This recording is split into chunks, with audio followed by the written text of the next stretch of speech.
जय Hind friend. Class 10th CBSE board के सभी छात्रों को जय हिंद। जी हाँ दोस्तों, आज आप लोगों का इंग्लिश का पेपर था। तो आज हम आप लोगों को इंग्लिश के पेपर के आंसर की शो कर रहे हैं। यहाँ पर आप लोग अपना अपना पेपर कोड मैच कर लेंगे कि हमारा कौन सा पेपर कोड है, और आपका यहाँ पर सेट भी दिया गया है। तो आप लोग सबसे पहले पेपर कोड और सेट 3 यहाँ पर मतलब कि अपना अपना सेट और पेपर कोड मैच करेंगे। इसके बाद जो आपके नेक्स्ट एग्जाम होंगे वो आप अपने पेपर इस नंबर पर भेज सकते हैं। तो आपको इस पर जल्द से जल्द आपके हल मिल जाएंगे। आप लोग इस नंबर पर अपना पेपर भेजेंगे। तो अब हम लोग अपनी अपनी आंसर की देखते हैं कि हमारे कौन कौन से ऑप्शनल मतलब कि ऑप्शन सही हैं। जो कुछ होगा वो आपको सब कुछ यहाँ पर आंसर की बताएंगे। तो यहाँ पर सबसे पहले जो हमारा क्वेश्चन है सेक्शन ए में, यहाँ पर हमारी रीडिंग स्किल आती है। तो यहाँ पर सबसे पहले आप लोगों ने अपनी परीक्षा में इसको अच्छे प्रकार से पैराग्राफ को पढ़ा होगा। मैंने कई वीडियो डाल रखे, मैंने उसमें कई बार कहा था कि आप लोगों को पैराग्राफ काफ़ी ध्यान से पढ़ने हैं, क्योंकि आप लोगों को जब पैराग्राफ ध्यान से पढ़ेंगे तो यहाँ पर आप जो आपको क्वेश्चन है वो आप उनके आंसर अच्छे प्रकार से दे पाएंगे। इसलिए आप लोग पैराग्राफ आप लोगों ने पेपर में काफ़ी ढंग से पढ़े होंगे। तो यहाँ पर सबसे पहले जो हमारा पैराग्राफ लोगों से क्वेश्चन पूछे जाएंगे वो यहाँ पर हमारा ये क्वेश्चन आता है। यहाँ पर कह रहा है कि answer the following question based on the above passage, यानी कि पैसेज के आधार पर यहाँ पर क्वेश्चन पूछे जाएंगे। तो यहाँ पर पहले आपको यहाँ पर कह रहा है based on the reading and understanding of the above passage list two point to describe the purpose of UNESCO leading the celebration of world day of for cultural diversity for dialogue and development. तो यहाँ पर आपको क्या भरना होगा, यहाँ पर आप लोगों को भरना होगा फॉर अचीविंग। पहले में क्या भरेंगे, फॉर अचीविंग। पहले में आपको भरना होगा फॉर अचीविंग, और दूसरे में आपको यहाँ पर भरना होगा पीस एंड सस्टेनेबल डेवलपमेंट। क्या भरेंगे आप लोग, पीस एंड, आप लोगों को यहाँ पर भरना होगा पीस, भरना होगा आप लोगों को पीस एंड सस्टेनेबल डेवलपमेंट। ठीक है, पीस एंड सस्टेनेबल डेवलपमेंट। ठीक है, डेवलपमेंट ये आपको यहाँ पर भरना होगा बी में। इसके बाद यहाँ पर हमारा ऑप्शन नंबर क्वेश्चन नंबर दूसरा आता है। यहाँ पर कह रहा है कि सिलेक्ट द ऑप्शन दैट, यहाँ पर पूरा। इसके बाद यहाँ पर जो क्वेश्चन कह रहा है कि क्वेश्चन देख लीजिए। तो क्वेश्चन यहाँ पर कह रहा है कि the recent international emergency has proved the intrinsic value of the cultural and creative sector and generating social cohesion, educational resource और personal wellbeing in times of crisis. तो यहाँ पर जो हमारा करेक्ट ऑप्शन होगा वो यहाँ पर हमारा ऑप्शन नंबर डी वाला सही जवाब होगा। Highlighting the real worth of culture sector at the generating, ये हमारा ऑप्शन नंबर डी वाला इसका सही जवाब होगा। इसके बाद क्वेश्चन नंबर थर्ड यहाँ पर कह रहा है कि based on your reading of the passage examine in about 40 words how to sustainable development globes can be achieved. इसके बाद क्वेश्चन 4 कह रहा है what is the tone of the writer in the given line from paragraph 4 rationalise your response in about 40 words.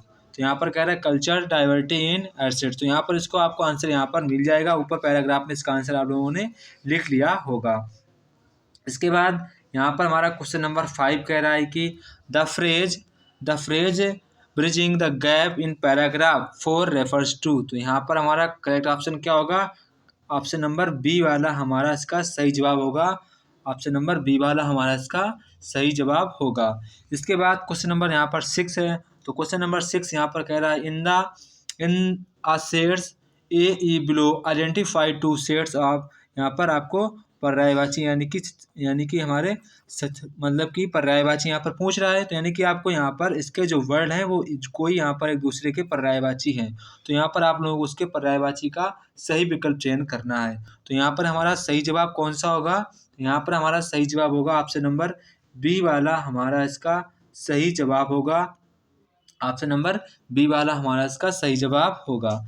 इसके बाद B वाला, और यहाँ पर आपको यहाँ पर देखना होगा, यहाँ पर बी और ई, यानी कि बी वाला भी होगा और ई वाला भी हमारा होगा। तो ये दोनों सही है, तो इसीलिए हमारा ऑप्शन नंबर बी वाला सही है।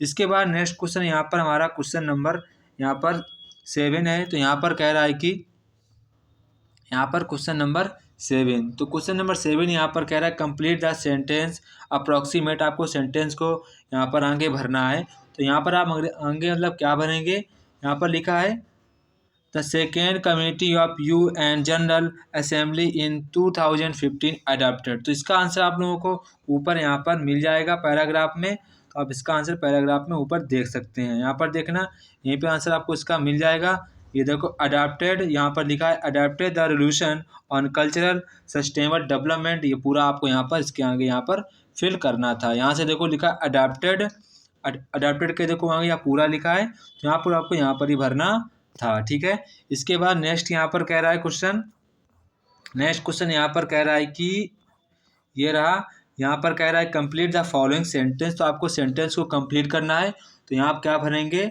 ब्रिजिंग, क्या भरेंगे, bridging the gap, bridging the gap between culture is urgent, culture is urgent. तो आप उससे सुन लीजिए, bridging the gap between culture is urgent, यहाँ पर आपको भरना होगा। इसके बाद यहाँ पर आपको रीड द एक्स्ट्रेट टेक्स्ट, फिर से आपको पैराग्राफ पढ़ना है। काफ़ी ढंग से आप लोगों ने बोर्ड परीक्षा में पढ़े होंगे, तो इनको आप अच्छे तरीके से पढ़ लीजिए। इसके बाद यहाँ पर आपको दिए गए हैं, इसके बाद यहाँ पर देखिए क्वेश्चन आ गया है हमारा, कह रहा है based on your understanding for the extent answer in the given question. तो यहाँ पर हमारा पहला क्वेश्चन कह रहा है कि based on the reading of the extent list objective of NEP 2020। इसके बाद नेक्स्ट क्वेश्चन यहाँ पर कह रहा है फिल इन द ब्लैंक। आपको भरना है, क्या भरना है, फिल इन द ब्लैंक।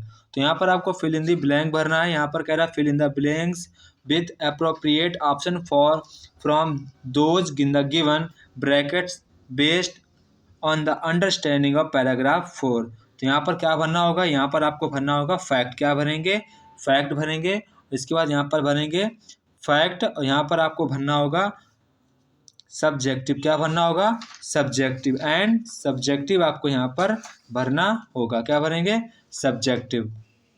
यहाँ पर आप सब बन जाएंगे सब्जेक्ट, तो आप क्या भरेंगे, ए सब्जेक्टिव, क्या भरेंगे, ए सब्जेक्टिव, यहाँ पर आपको ये भरना होगा। इसके बाद नेक्स्ट क्वेश्चन नंबर यहाँ पर 3 देख लीजिए। यहाँ पर कह रहा है कि select the option that corresponds to the meaning of the statement given below. तो यहाँ पर हमारा इसका करेक्ट ऑप्शन होगा option number C, minimum 50% learner shall have explore मतलब to skill education. Option number हमारा सी वाला करेक्ट ऑप्शन होगा। इसके बाद यहाँ पर हमारा क्वेश्चन नंबर 6 आता है। तो क्वेश्चन नंबर 6 यहाँ पर कह रहा है कि आप लोगों को यहाँ पर क्या भरना है, मतलब कि यहाँ पर कह रहा है कि question number 6 based on the understanding of the passage complete to the following sentence approximately. यहाँ पर कह रहा है benefit of the hub and spoke model will be. तो यहाँ पर इसको आगे आपको भरना है। तो यहाँ आप क्या भरेंगे, तो यहाँ पर आप लोग भरेंगे, तो आप लोगों का इसका आंसर आपको पैराग्राफ में ही देखते हैं। तो इसमें इसका आंसर हमको पैराग्राफ में मिल जाएगा। देखिए यहाँ पर आपको पैराग्राफ में आंसर देखिए सो रहा होगा, पैराग्राफ 4 यहाँ पर देख लीजिए, यहाँ पर साफ साफ लिखा है विल वी अलाउ, देख लीजिए will we allow other school to use facility. तो ये यहाँ पर आपको यहाँ पर भरना होगा इसके आगे, ठीक है। इसके बाद हमारा क्वेश्चन नंबर यहाँ पर आता है, उसी क्वेश्चन में पहुँचते हैं। ये रहा हमारा नेक्स्ट क्वेश्चन। तो यहाँ पर कह रहा है कि कंप्लीट द सेंटेंस, तो कंप्लीट द फॉलोइंग एनालॉगी आपको कंप्लीट करना है। यहाँ पर कह रहा है रेकिज्म कंडेम रेस्पेक्ट, तो क्या बनेंगे, हायरकी आपको यहाँ पर भरना होगा, ठीक है, हायरकी, तो ये आपको यहाँ पर भरना होगा। इसके बाद यहाँ पर क्वेश्चन नंबर 6 आप खुद से आपने किया होगा। क्वेश्चन नंबर 7 देखिए फिल इन द ब्लैंक, आपको यहाँ पर फिल इन द ब्लैंक भरना है। तो यहाँ पर क्या भरेंगे आप लोग, यहाँ पर आप लोगों को आंसर क्या लिखना होगा, साउथ कोरिया, क्या लिखेंगे, साउथ कोरिया लिखेंगे। यहाँ पर कह रहा है which country has minimum percentage of student in skill education and what can be possible reason. तो विच कंट्री जगह आप क्या लिखेंगे, साउथ कोरिया, आपका इसका आंसर क्या होगा हमारा, साउथ कोरिया, क्या होगा, साउथ कोरिया। इसके बाद क्वेश्चन नंबर यहाँ पर 7 कह रहा है कि fill in the following blank choosing the most appropriate option from the ones given below. तो यहाँ पर क्या होगा, यहाँ पर हमारा ऑप्शन नंबर ए वाला करेक्ट ऑप्शन होगा, middle and secondary school, option number A वाला हमारा करेक्ट ऑप्शन होगा। इसके बाद यहाँ पर हमारा क्वेश्चन नंबर 8 आता है। तो यहाँ पर आप लोगों को जस्टिफाई करना है, जस्टिफाई द स्टेटमेंट आपको लिखना है। The NAP will be create awareness and appreciate for Indian arts and artistship. तो यहाँ पर ये आपको खुद से लिखना है। इसके बाद यहाँ पर सेक्शन बी हमारी स्किल राइटिंग आती है। तो यहाँ पर complete any 10 of the following 12, आपको 12 में से आपको कोई यहाँ पर 10 करनी है। तो आपको यहाँ पर क्या भरना होगा, यहाँ पर आप लोग भरना होगा प्रेजेंट। क्या भरेंगे, प्रेजेंट आपको भरना होगा। You will find in this mail about a browser that present the various tourist attraction in city aimed your boosting your tourism। इसके बाद यहाँ पर आपको गलती को छांटना होता है। तो यहाँ पर जहाँ सी डू नॉट लिखा है तो यहाँ आप क्या लिखेंगे, यहाँ पर आपको लिखना होगा डू नॉट, आपको सही वाले में लिखना होगा डज नॉट। क्या लिखेंगे, डज नॉट यहाँ पर आपको भरना होगा। ठीक है। इसके बाद यहाँ पर हमारा थर्ड वाला आता है। तो थर्ड वाले में आपको यहाँ पर वो बना था, read the conversation between hostage and customer, complete the sentence by filling in the blank based on the conversation.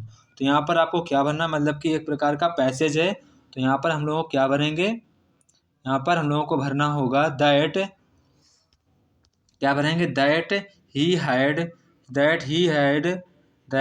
Had करेज्ड नहीं, यहाँ पर आपको इसको आप यहाँ ये नहीं भरना होगा। तो यहाँ आप क्या भरेंगे, कस्टमर आपको रेस्पॉन्ड कर रहा है, कस्टमर रेस्पॉन्ड दैट, आपको ही की वजह क्या लिखें, he could not resist your का क्या करेंगे, रजिस्ट योर, आप करेंगे resist your his delicious food. तो ये आपको यहाँ पर करना होगा। इसके बाद यहाँ पर रीड द डायलॉग बिटवीन राशि and Ratul regarding volunteer work. तो यहाँ पर आपको पैसिव मतलब कि इसको डायरेक्ट स्पीच में करना है, डायलॉग होता है। तो यहाँ पर राहुल आस्क्ड, तो आप यहाँ पर क्या बनेंगे, राहुल आस्क्ड। तो यहाँ पर हमारा होगा राहुल आस्क्ड राशि आस्क रातुल। तो यहाँ पर आपको भरना है रातुल के आगे आपको भरना है। ठीक है, आगे आपको भरना होगा। तो आप क्या भरेंगे, तो यहाँ पर आपको भरना होगा वॉलंटियर, यानी कि इसको आपको बनाना है। तो या भरेंगे आप लोग इफ़ लिखें या वेदर लिखें, तो हम लोग इफ़ लिखेंगे। क्या लिखेंगे, इफ़ के बाद आपको लिखना होगा if he had encouraged others to volunteer. तो यहाँ पर हमारा ऑप्शन नंबर बी वाला इसका करेक्ट ऑप्शन होगा। कौन सा होगा, बी वाला हमारा करेक्ट ऑप्शन होगा। Whether he had encourage others to volunteer, option number B वाला हमारा करेक्ट ऑप्शन होगा। इसके बाद हमारा 5 आता है। तो 5 में आप लोगों को यहाँ पर इट भरना है। क्या भरना है, इट आप लोग भरेंगे यहाँ पर। इसके बाद यहाँ पर हमारा 7 क्वेश्चन आता है। तो 7 में आपको गलती को छांटना है। तो यहाँ पर आपको पे लिखा है, यहाँ पर आप पे लिखेंगे, यहाँ पर आपको लुक्ड लिखना। क्या लिखना है, लुक्ड। और कमेंट बॉक्स में हम बताएंगे और यहाँ पर आप क्या सही कर सकते हैं। हमारे ख्याल से यहाँ पर यही सही होगा। तो आप लोग कमेंट बॉक्स में बताएंगे यहाँ पर क्या सही होगा। इसके बाद यहाँ पर हमारा जो उसका आपको यहाँ पर दिया गया, the campaign encourage parents to reduce in screen time for their children. तो यहाँ पर जहाँ पर ऑप्शन नंबर हमारा इसका सी वाला करेक्ट ऑप्शन होगा, सी वाला। ठीक है। इसके बाद question number 8, complete the given narrative by filling in the blank with correct option. तो यहाँ पर आपको क्या भरना होगा, टू अंडरस्टैंड, यानी कि ऑप्शन नंबर सी यहाँ पर हमारा इसका करेक्ट ऑप्शन होगा। इसके बाद क्वेश्चन नंबर 9, यहाँ पर आपको क्वेश्चन नंबर 9, तो क्वेश्चन नंबर 9 में आपको क्या करना है, यहाँ पर आपको इसका पैसेज बनाना है। तो यहाँ पर देखिए इतना तो हो गया फीलिंग। इसके बाद आपको क्या भरेंगे, दैट। इसके बाद आपको यहाँ पर भरना होगा, आपको यहाँ पर फिल करना होगा दैट ही वाज, भरेंगे that he was not doing much better than before, ये आपको यहाँ पर भरना होगा। इसके बाद यहाँ पर क्वेश्चन नंबर 10, तो क्वेश्चन नंबर 10 यहाँ पर कह रहा है फिल इन द ब्लैंक, आपको फिल इन द ब्लैंक करना है। तो यहाँ पर आप क्या भरेंगे, यहाँ पर आपको भरना होगा हैड लिफ्टेड, यानी कि ऑप्शन नंबर बी वाला आपको भरना होगा। इसके बाद क्वेश्चन नंबर 11, तो क्वेश्चन नंबर 11 आपको ऐसे कंप्लीट करना है। तो स्टार बहुत से स्टार हैं, तो यहाँ पर क्या भरेंगे आप, साइन आपको यहाँ पर भरना होगा। क्या भरेंगे आप लोग, साइन यहाँ पर भरना होगा। इसके बाद क्वेश्चन नंबर 12, तो क्वेश्चन नंबर 12 में आपको यहाँ पर गलती को छांटना है। जहाँ पर एग्जाम्स लिखा है तो यहाँ पर ये वाला वर्ड यहीं लिखेंगे। इसके बाद यहाँ पर आप क्या भरेंगे, एग्जाम माइंड, यहाँ पर आपको क्या भरना होगा, एग्जाम माइंड आपको यहाँ पर भरना होगा। इसके बाद यहाँ पर क्रिएटिव राइटिंग स्किल है, तो यहाँ पर आप लोगों ने attempt any one from A and B. तो यहाँ पर आपको कोई ए और बी में से कोई एक करना था। इसकी हमारी स्किल राइटिंग है, तो आपको यहाँ पर कोई एक करना है। इसके बाद यहाँ पर attempt any one A and B, तो यहाँ पर भी आप लोगों को कोई एक अटेम्प्ट करना था। तो आप लोगों ने कोई एक यहाँ पर डाटा दिया जाता, मतलब कि डाटा एक प्रकार का आपको पैराग्राफ लिखना होता डाटा को देखकर अपने शब्दों में, ठीक है। तो सभी छात्रों ने इसको कर लिया होगा अपने शब्दों में लिखकर। इसके बाद हमारा और वाला है, तो और वाला भी सभी छात्रों ने इसको कर लिया होगा अपने आप से, ठीक है। या आपको सिर्फ अपने वर्ड में लिखना होता है। इसके बाद हमारा सेक्शन सी आता है, तो सेक्शन सी भी आप लोगों ने यहाँ पर किया होगा। तो यहाँ पर सबसे पहले हमारा देख लीजिए इसका करेक्ट ऑप्शन क्या होगा। यहाँ पर हमारा सेक्शन सी है, मतलब कि 6 का है। तो यहाँ पर आप हमारा करेक्ट ऑप्शन क्या होगा, ये आपने क्वेश्चन लिखना था। यहाँ पर हमारा इसका सही जवाब क्या होगा, हमारा ऑप्शन नंबर यहाँ पर हमारा होगा ऑप्शन नंबर बी वाला हमारा इसका सही जवाब होगा। Recognises the rights and freedoms for of all people, option number B वाला सही होगा। इसके बाद हमारा यहाँ पर आता है क्वेश्चन नंबर नेक्स्ट। तो यहाँ पर आपको ये करना था, खुद से करना था, तो आप लोगों ने कर लिए होंगे। इसके बाद और वाला देख लीजिए। तो यहाँ पर और वाले में यहाँ पर लोगों ने ये वाला क्वेश्चन खुद से करना है। ऑप्शन मैच कर लीजिए। तो यहाँ पर आपको क्या बनना होगा, नर्सरी स्कूल, यानी कि ऑप्शन नंबर बी वाला हमारा इसका सही जवाब होगा। इसके बाद आपने ये खुद से करने हैं। इसके बाद read the following exercise, answer the following question any one of the two. तो यहाँ पर आप देख लीजिए। तो यहाँ पर आपने खुद से किया होगा। क्वेश्चन नंबर सेकेंड भी आपको करना है। इसके बाद क्वेश्चन नंबर थर्ड भी यहाँ पर आपको करना है, फोर्थ भी करना है। इसके बाद यहाँ पर और पे आइए। तो और पे यहाँ पर आप लोगों को ये दिया गया है पैसेज, इसको पढ़ना है। तो यहाँ पर आप लोगों को एक ऑप्शन पूछा गया है, ये आपसे यहाँ पर ऑप्शन पूछा गया है। तो यहाँ पर हमारा करेक्ट ऑप्शन कौन सा होगा, ऑप्शन नंबर बी वाला हमारा यहाँ पर करेक्ट ऑप्शन होगा। कौन सा, बी वाला। इसके बाद ये आपको क्वेश्चन खुद से करना था, सेकेंड थर्ड फोर्थ आपको खुद से करने हैं। इसके बाद answer any four of the following question, ये आपको यहाँ पर आपको कोई 4 आंसर के क्वेश्चन के आंसर देने थे, कोई 4। तो आप लोगों ने काफ़ी अच्छे प्रकार से किए होंगे। इसके बाद क्वेश्चन नंबर 9, तो क्वेश्चन नंबर 9 भी आप लोगों ने किया होगा। इसको आपको क्वेश्चन आंसर यहाँ पर करने थे। तो ये था हमारा सीबीएसई बोर्ड का क्वेश्चन पेपर की आंसर की। तो आप लोगों ने इसको पूरी मैच कर लेनी है और सभी फ्रेंडों को शेयर करनी है। वीडियो अच्छी लगे तो लाइक और शेयर कमेंट अवश्य करें। जय हिंद दोस्तों, फिर मिलते हैं अपने नेक्स्ट पेपर में। जो आपका आंसर की जो पेपर भेजेगा उसको हम आंसर की अपलोड कर रहे हैं।